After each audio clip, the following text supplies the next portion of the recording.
Hola, soy Doc McMartin de la Universidad Cornell. Hoy voy a hablar de los enfoques que alteran el clima en el Ártico. Cuando nos planteamos cómo responder ante el cambio climático, lo primero que tenemos que decidir es recortar las emisiones de dióxido de carbono y otros gases de efecto invernadero, pero hay otras alternativas potenciales que pueden complementar estos esfuerzos. Por un lado, la eliminación de dióxido de carbono, es decir, absorber dióxido de carbono de la atmósfera después de que haya sido emitido, y en segundo lugar, la modificación de la radiación solar, que también se conoce como geoingeniería solar. En este caso, se refleja una pequeña parte de la luz solar de vuelta al espacio, más o menos un aumento de un 1% en la luz que se refleja bastaría para compensar el calentamiento que provoca todas las emisiones de combustible fósil que se han liberado hasta la fecha. Hay diferentes ideas acerca de cómo proceder a cada uno de estos enfoques, y cada una de ellas tiene consecuencias concretas en el Ártico. Antes vamos a explicar el contexto. No se puede utilizar ninguna de estas dos categorías para reemplazar el recorte de emisiones, puesto que recortar emisiones es más barato que emitir dióxido de carbono y eliminarlo después. Con respecto a la modificación de la radiación solar, si seguimos quemando los combustibles fósiles que hay bajo tierra, necesitaríamos reflejar cada vez más luz solar y además hacerlo durante mucho tiempo, miles de años. Lo difícil es que no se sabe hoy hasta qué punto vamos a recortar las emisiones de CO2 o con qué rapidez. Y llegar a un nivel de emisiones neto de cero no es mejorar, sino simplemente, no es solventar el cambio climático, sino simplemente dejar de empeorar la situación. A pesar de que existen ideas para compensar esta situación, aún no hay ninguna disponible para aplicarla a gran escala. Así que si sobrepasamos los límites que hemos establecido de calentamiento global, puede haber consecuencias nefastas, sobre todo en el Ártico, donde se pueden alcanzar puntos de inflexión. Es decir, si dejamos que haya un aumento de temperatura por encima del límite y después reducimos esa temperatura, podemos haber desencadenado en cualquier modo efectos irreversibles en el sistema climático. Hay otros riesgos también sociales y físicos que hay que tener en cuenta a la hora de reflexionar acerca de estos enfoques. En primer lugar, voy a hablar de la eliminación de dióxido de carbono. Este gráfico es del informe especial del IPCC sobre calentamiento global de 1,5 grados que se publicó hace un par de años. En todas las hipótesis que baraja el IPCC compatibles con limitar el calentamiento global a 1,5 grados, no solamente se recortan drásticamente las emisiones, sino que hay que entrar en territorio de emisiones negativas, es decir, absorber más dióxido de carbono del que se emite en la atmósfera.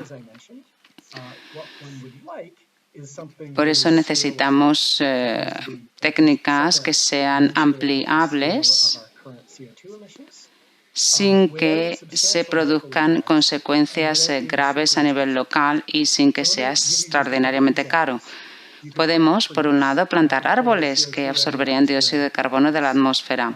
No es demasiado caro y no tiene efectos importantes a nivel local.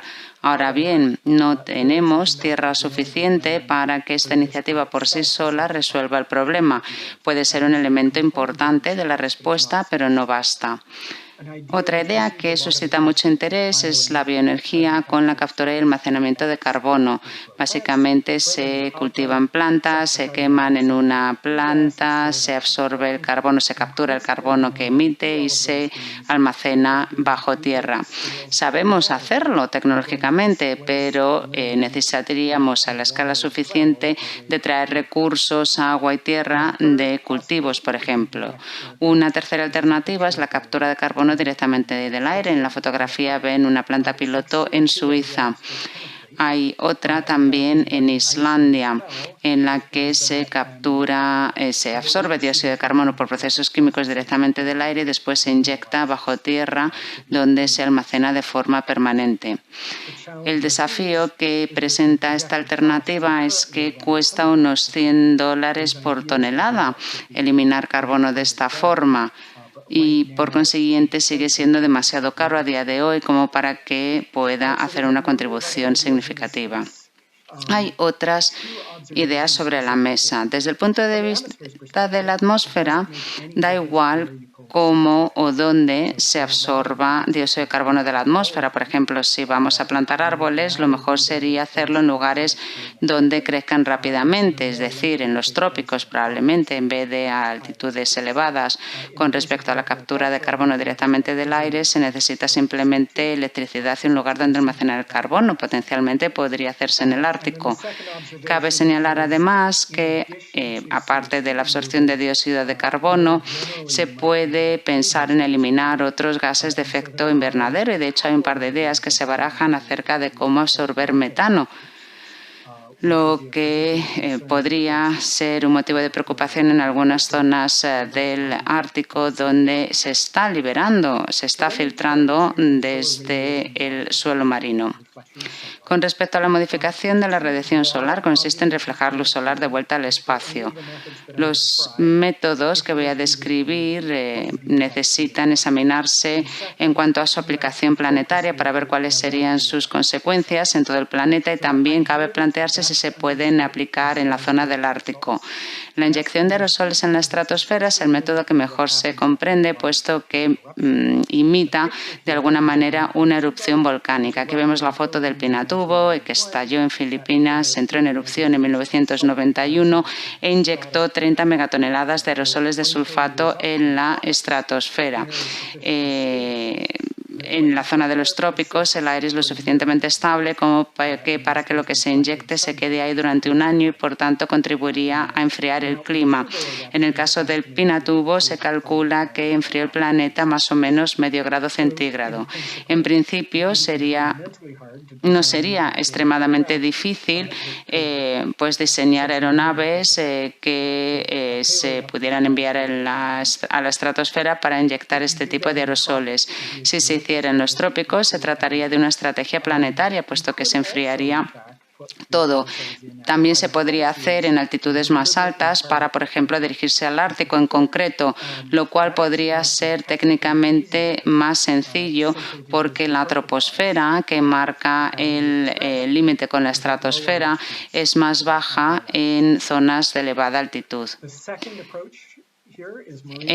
Otro enfoque es el brillo de las nubes marinas. Aquí vemos una foto en la que cada línea es una huella que ha dejado un barco. Es una nube que se ha formado básicamente por la interacción del aire con la contaminación que emite el barco. No tenemos que utilizar sustancias contaminantes. Se podría lograr el mismo efecto dispersando agua salada, agua marina. El problema es que aún no se comprenden bien los procesos físicos y no se sabe bien cuándo se podría hacer o cómo podría funcionar. Pero si se lograra, cabría la posibilidad de aplicar esta técnica a nivel regional en un área concreta. No es que el enfriamiento se vaya a hacer en un territorio concreto, pero sí se podría circunscribir a una zona determinada. Y en Australia, de hecho, se están planteando recurrir a esta técnica para enfriar la Gran Barrera de Coral. Una tercera técnica que se puede aplicar en el Ártico es modificar el albedo superficial. En la foto vemos microesferas de silicio, es decir, el mismo material que la arena. Se puede esparcer en el hielo del Ártico para aumentar la reflectividad, lograr un enfriamiento y ayudar a que se restaure el hielo marino. De hecho, hay algún grupo de investigación que está probando, está haciendo un experimento a pequeña escala probando esto en esa zona. Ahora bien, hay que tener claro que ninguno de estos enfoques afecta al clima de la misma forma que lo hace la concentración de dióxido de carbono. Es decir, que enfriar así el planeta va a afectar o podría afectar a los patrones de precipitación, y el estado del clima que lograríamos, en este caso 2, no sería igual al que había previamente, numerado con 3. Aquí vemos unas imágenes de un modelo sobre la inyección de aerosoles en la estratosfera. Habría cambios. En la izquierda vemos el aumento de temperatura y las precipitaciones que tendríamos en un planeta en el que el calentamiento fuera de 1 grado, y en la parte de la derecha vemos el mismo planeta con la misma cantidad de calentamiento global, pero con un enfriamiento gracias a la inyección de aerosoles en la estratosfera equivalente a 1 grado también. Y en principio puede parecer muy positivo, pero hay dos objeciones que hacer. En primer lugar, que una cosa es enfriar, ese efecto de enfriamiento desde luego queda claro por las leyes de la física, pero hay que ver los detalles que son más difíciles de definir. Y en segundo lugar, el enfriamiento se produciría en todas partes, pero los cambios en el clima no solamente se ocasionan por las temperaturas. Por ejemplo, aquí ven que hay un poco de calentamiento sobre Escandinavia y la zona del norte, sobre todo en la zona en el invierno. ¿Por qué? Puesto que si se refleja más luz y hay más luz en verano, se va a enfriar más el verano, mientras que no se va a enfriar tanto el invierno. Y hay interacciones acerca de cómo afectan los aerosoles en la estratosfera que todavía no se conocen suficientemente. Por eso es mucho más difícil evaluar las consecuencias. No se trata solamente de que se va a lograr un enfriamiento. Puede haber consecuencias para el permafrost, para la cubierta de nieve, y todo esto hace que la evaluación sea compleja. ¿Cómo puede afectar la modificación de la radiación solar en el Ártico? Hay varios elementos que cabe citar. Al reducir la luz solar, es evidente que se va a producir un enfriamiento que redundaría en un aumento del permafrost o del hielo marino. Si se hiciera solamente en la zona del Ártico, para enfriarlo, habría cambios en el transporte de calor, con lo que los efectos no se dejarían sentir solo en el Ártico, sino también a latitudes más bajas. También habría cambios en las precipitaciones y en las nubes, lo cual es importante, por ejemplo, para la masa de hielo de Groenlandia. También habría cambios en la circulación de los océanos. Si se inyectan aerosoles de sulfato, esto afectaría también a la concentración de ozono en la atmósfera, con lo que podría haber mayor radiación ultravioleta. Además, si se utiliza la inyección de aerosoles en la estratosfera, hay que ver la cuestión del depósito. En principio no supone un problema en ciertas zonas, puesto que no sería, digamos, al mismo nivel que las partículas de la contaminación que llevan depositándose desde hace tiempo, pero en el Ártico, por ejemplo, donde la contaminación no es tan grande, el depósito, como consecuencia de la lluvia ácida, es un asunto que debe estudiarse.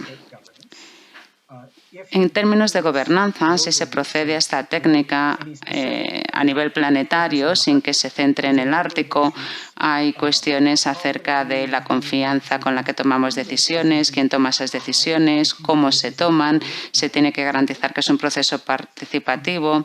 ¿Qué pasa si se producen daños o se perciben daños en ciertos lugares? ¿O qué pasa si se perjudican ciertos intereses? Por ejemplo, hay quienes abogan por abrir rutas de transporte en el Ártico o por extraer combustibles fósiles y, por tanto, estarían en contra de la geoingeniería. ¿Cómo se garantiza que no se recurre a esta técnica simplemente para dejar de reducir emisiones? Por otro lado, si se recurre a estas técnicas para enfriar el planeta, hay que garantizar su mantenimiento a lo largo del tiempo, puesto que una vez que se cese su aplicación, las temperaturas volverían a aumentar rápidamente.